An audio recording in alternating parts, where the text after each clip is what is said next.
Yo, what's good? It's another episode of Talking Football with Crombie, and week 6 is about to get turned. Let's get it. So I want to jump into a segment called You Did What? Right. Let's talk about some things that probably baffled not only NFL fans this week, but the NFL players as well. Let's start off with the Jets. So there was a lot of headlines that a lot of people were imagining coming into this week. Adam Gase getting fired. That didn't happen. But what did happen is the Jets, they released Le'Veon Bell. You know, the free agent that they just picked up.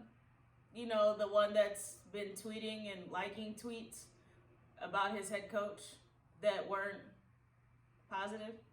Yeah, that happened. But it doesn't just stop there. Let's move over to the Saints. Michael Thomas. If you drafted him in your fantasy league, you were itching to get him in your starting lineup last week, but he punched one of his teammates. And not only that, he ended up getting into an argument with his head coach and Sean Payton.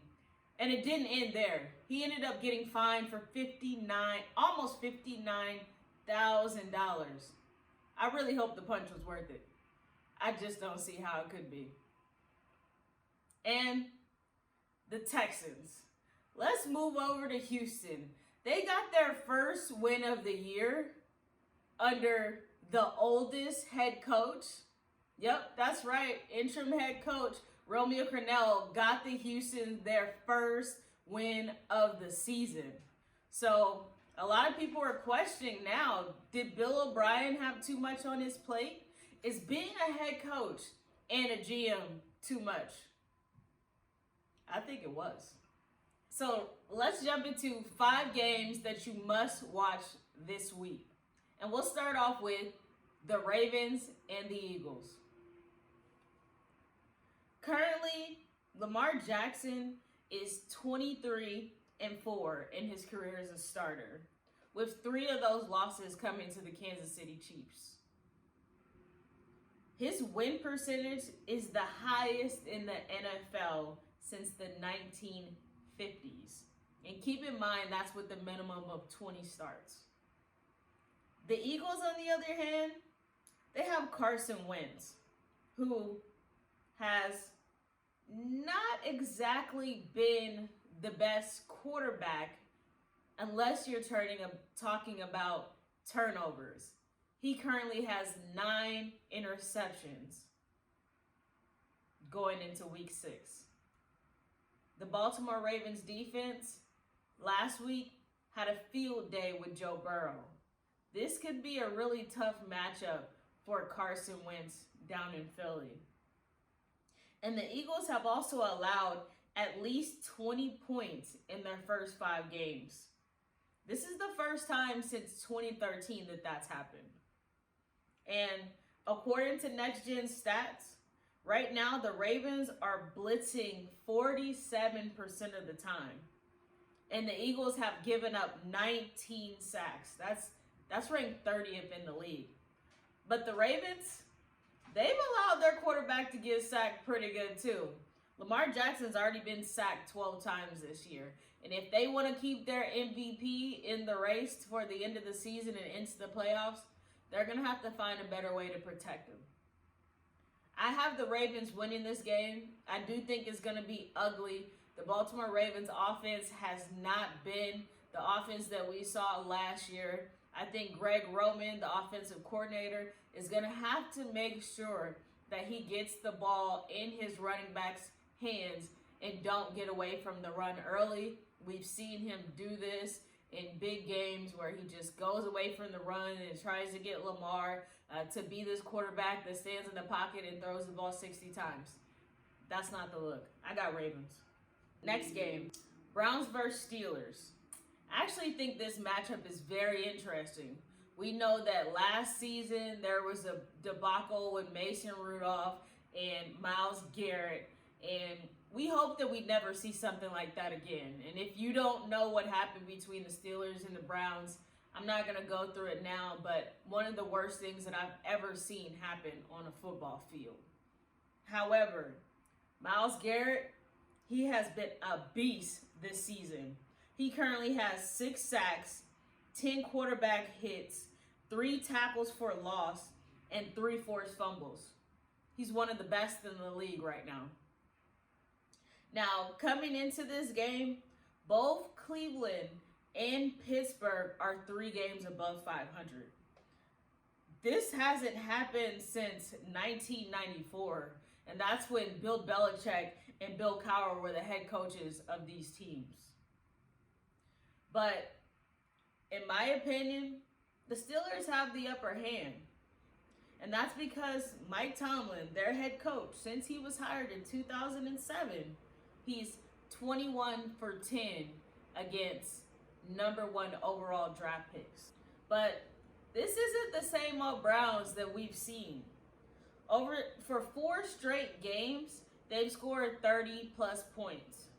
In the Browns' last 2 seasons, they had 4 games where they scored more than 30 points. This ain't the same old Browns. The Steelers, on the other hand, they haven't allowed a running back to rush for over 90 plus yards since 2017. It'll definitely be interesting to see as Cleveland takes their number 1 rushing offense into Pittsburgh. One thing that's still a question right now is Odell Beckham. He still has yet to have a game where he's had over 100 receiving yards. 15 games, and OBJ still hasn't gone for over 100 yards. It's the longest streak. We talked about it a couple weeks ago. He had a major game against the Cowboys, but still didn't get over 100 yards receiving. Big Ben, in the month of October, he's 24-2 when he plays at home. That's the best win percentage of any player at home in October in the Super Bowl era. And against the Cleveland Browns, overall, he's 22-1. He's only one of 5 quarterbacks that have 15 plus starts against a single opponent since the 1950s to have that high of a win percentage. And for that reason, I'm going with the Pittsburgh Steelers. I do think that the Cleveland Browns will keep this game close, but I just don't think it's going to be enough. Bears versus Panthers. This is a game that I've actually been looking forward to. The Panthers have been without their running back that I love in Christian McCaffrey. And the Bears, they've turned over the reins to Nick Foles. He's the quarterback that's in charge. He's the sheriff. And right now, they've got a big test on their hands. The Panthers have scored 20 plus points in 4 of 5 games since they've gotten Teddy Bridgewater. And right now they're averaging a little above 24 points per game. The Bears, they're only allowing 20 points per game. And if you saw that defense against Tampa Bay, you know why. They have been phenomenal. But the Panthers, they haven't allowed a sack in 2 straight games. That could get very interesting. Now, the Panthers have somebody named Robbie Anderson. He's one of 2 players with 5 plus receptions and 50 plus receiving yards in each of his 5 games this season. On the other side, though, you have Allen Robinson, who has 35 receptions and he's averaging 84 yards per game. One thing that I want to keep in mind, because the Bears do come into this game at 4-1, but they're one of 2 teams that have had every game this year decided by 1 possession. The Bears defense have allowed 4 passing touchdowns this season, which is the fewest in the NFL. This game was a tough one to pick for me because I just wasn't sure. I like the way that Teddy Bridgewater has been playing, but that Chicago defense, after I saw what they did to Tom Brady and the Bucs, it's tough to pick against them. So I'm not. I know that they've kept games close. I'm really going to depend on Nick Foles to step it up. I thought that he was okay last week. It's going to take more this week. So I'm going with the Bears. I think that they find a way to get a win. Packers versus Bucs. Woo! If you are not looking forward to this game, then you are not a football fan. You have Aaron Rodgers versus Tom Brady.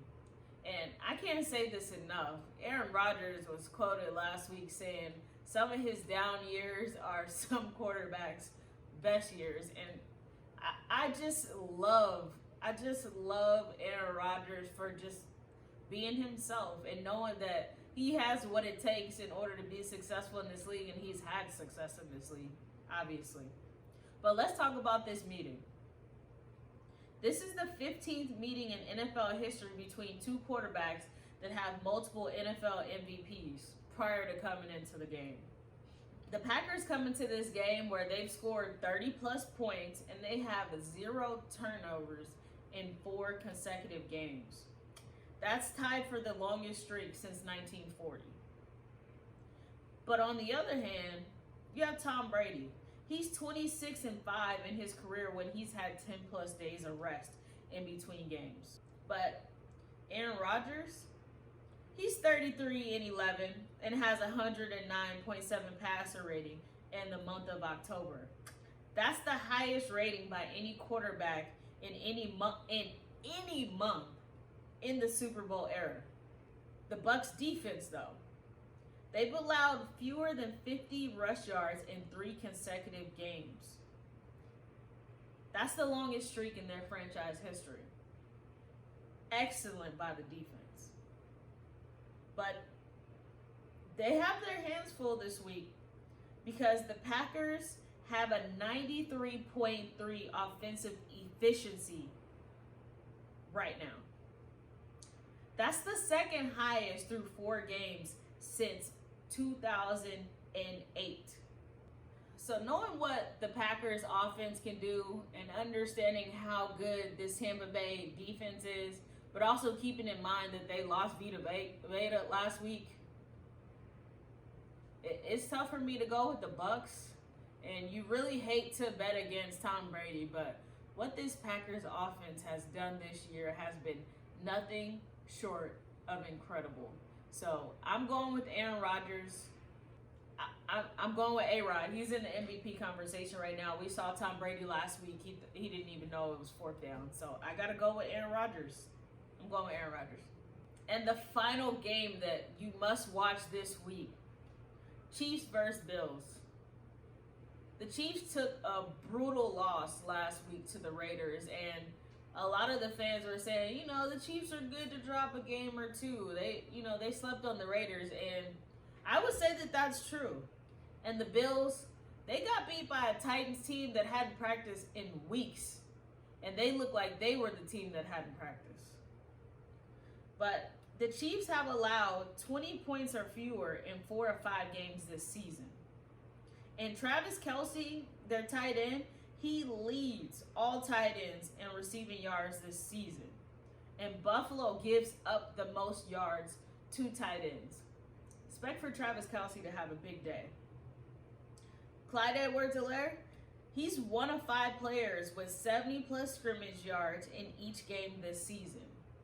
Now, keep in mind that the Chiefs did just sign free agent Le'Veon Bell, and I would imagine that number is going to go down.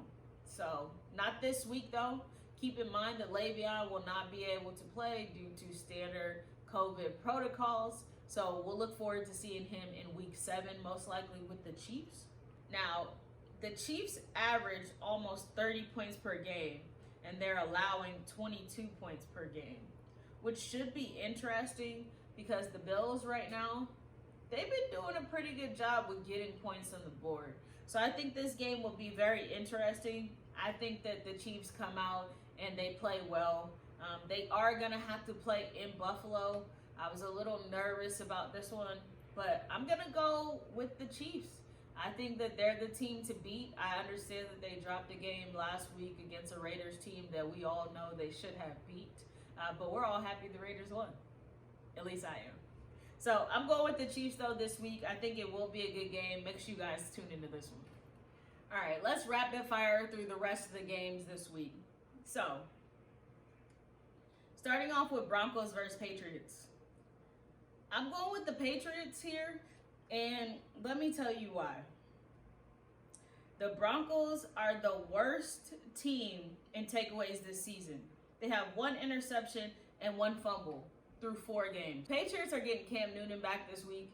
We know last week when we saw Brian Hoyer and Stidham, they just weren't it. Getting Cam back is a big boost for this team. I'm going with the Patriots. Texans versus Titans. I would love to say that the Texans are going to win this game, but I just don't see it. The Titans have been playing phenomenal. Ryan Tannehill as a starting quarterback is 11-3, and he's averaging 30 points per game. I'm going with the Titans. They're the better team. I do think that the Texans have started to turn it around since firing Bill O'Brien. I just don't think it's going to be enough. Washington football team versus the Giants. This one was easy for me. Daniel Jones hasn't thrown a touchdown pass since week 1. The Giants are allowing the most pressure this season. Washington ranks 5th with sacks. They have 15. I think it's going to be a long day for Daniel Jones, and I'm going with the Washington football team. They're actually in the race in their division, so I wouldn't be surprised if they win this game. Falcons versus Vikings. The Vikings, they lost to who I talked about being the MVP of this season. Russell Wilson did what Russell Wilson does. In the final seconds of the game last week against the Vikings, Russell Wilson on a fourth and goal, he finds a way to get a touchdown and basically seal the game. I think the Vikings are bitter. The Falcons have an interim coach. They did fire Dan Quinn. With all of that said, I'm going with the Vikings. Even though they're without Dalvin Cook, I'm still going with the Vikings here. Lions versus Jaguars. Lions have led in 3 or 4 games by 10 or more points. The only game that they won this season was a game that they never led with 10 or more points. The Jaguars, they've allowed 30-plus points in 4 straight games. I think the Lions get it right this week. I think Matthew Stafford has a big game against this team, and I'm going with the Lions. I think the Lions get their second win of the season in Week 6. Bengals versus Colts. If you watch the Bengals versus the Ravens game, you already know what's going to happen in this one. The Ravens sacked Joe Burrow 7 times, and the Colts are the number 1 defense in the NFL. I'm going with the Colts. I know that Phillip Rivers hasn't been the best. He's literally been horrible. He threw a pick 6 last week and I believe another interception. He's got to get that cleaned up. But we know Phillip Rivers is always good for INT. I said that at the beginning of the season. He's either going to throw a pick or have a baby. One of the two. We know that about. I'm going with the Colts. Jets versus Dolphins. I started this season saying that the Dolphins were tanking. Obviously, they had to be tanking, but obviously that's the Jets. I don't know what to say about the Jets at this point. They still have Adam Gase, so I'm imagining that they are tanking and they're just going to keep Adam Gase around because then they can have him as a scapegoat when they fire him at the end of the season before they go for Trevor Lawrence, because obviously the Jets, they're trying to get Trevor Lawrence. They're trying to get a number 1 pick. I'm going with the Dolphins. Ryan Fitzpatrick has been playing out of his mind, and the Dolphins have found ways to win games. So with that said, I'm going for the Dolphins. Rams versus 49ers. I think this game will be very gritty. I didn't like what happened last week in San Francisco. I know Kyle Shanahan went and pulled Jimmy Garoppolo because he said he just wasn't playing good. He could tell that, that ankle just wasn't right, so he pulled him in favor of C.J. Beathard. I just don't think the 49ers, with all the injuries that they have right now, can keep up with the Rams. The Rams they're pretty healthy. They've got a run game going, and their wide receivers have been playing great. Jared Goff has a 70% completion rate in 3 consecutive road games. That's the second longest streak in Rams history, and I'm going with the Rams. I do really like the 49ers in this game, and having George Kittle back is huge. He is almost averaging 90 reception yards versus the Rams in his career, and that's the most by any 49er player in history. But I'm still taking the Rams here. I think the Rams have the upper hand. I think Aaron Donald is going to be able to get after the quarterback. So I got Rams. And then closing it off on Monday night, Cardinals versus Cowboys. Before I start off anything, I want to say that it was very heartbreaking to see what happened to Dak last week. He has been a stand-up guy, and you can tell by all of the tweets and messages that you saw from players and coaches around the league, wishing him a speedy recovery. And here, Talking Football with Crombie, I really hope that Dak gets back on the field. He was having a phenomenal season. I haven't always been a huge Dak fan, but when you look at statistics and you look at what this man has been able to do on the field, he was going for records this year, and you could see that he was determined in his mind to prove why he deserved the big contract. And I do believe when he comes back, there will be a team that will want his services and they'll be willing to pay him for them. Now let's get into this Cardinals and Cowboys game. The Cardinals come in at 3-2, and the Cowboys are 2-3, right in the thick of their division.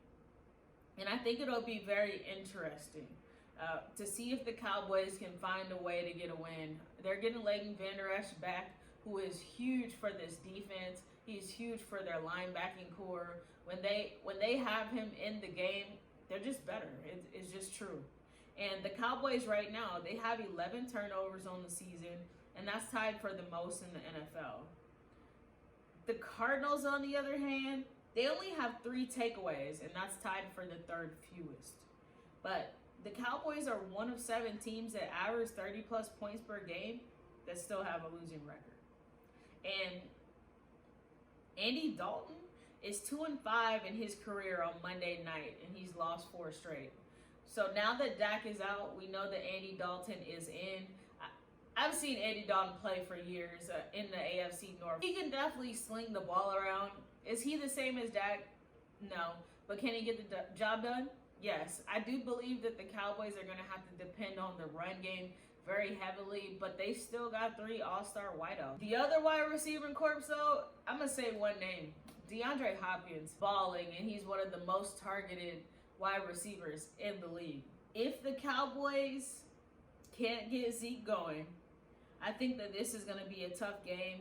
Zeke has had fewer than 100 rushing yards in every game this season, and that's the first time in his career. I'm going with the Cardinals. I do think this is going to be a tough game at AT&T Stadium, but I think that the Cardinals, they find a way to win. And I want to thank everybody for tuning in this week. I know this episode was a little bit shorter than the ones that we've had in the past, but look forward to us getting right back into it next week. Let's get it. Silly talk, you know I'm on walk, yeah, I got a mask and the main attraction, yeah, I run it up like Lamar Jackson, yeah. You think I'm a lame, I don't say much, but I'm hanging out the window, I'ma spray much, yeah. Niggas wanna go to war with a battle, oh Lord.